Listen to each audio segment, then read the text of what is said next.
Բարև ձեզ, ես Ռուբենն եմ, այսօր ես կներկայացնեմ մի բնագիտական փորձ։ Բնագիտական փորձի համար մեզ անհրաժեշտ է ջրով լի բաժակ, հող և գդալ։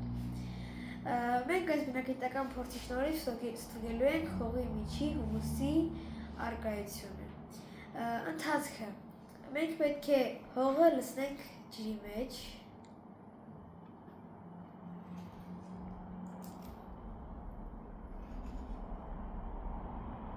Եվ լավ խառնենք։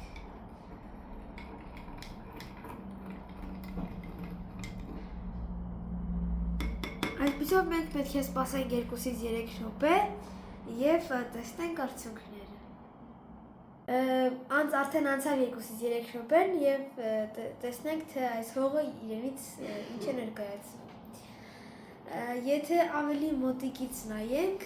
ջրի մակերևույթի վրա կտեսնենք հենց հումուսը, կենդանիների մնացորդները։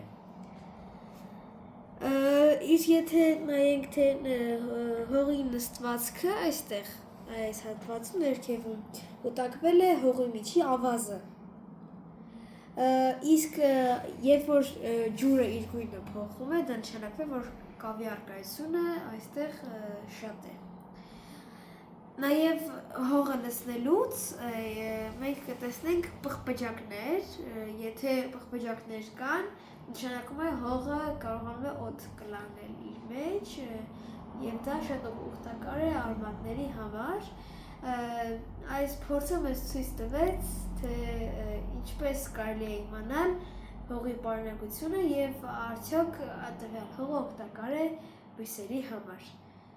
Այսօր այսքանը։ Stay tuned!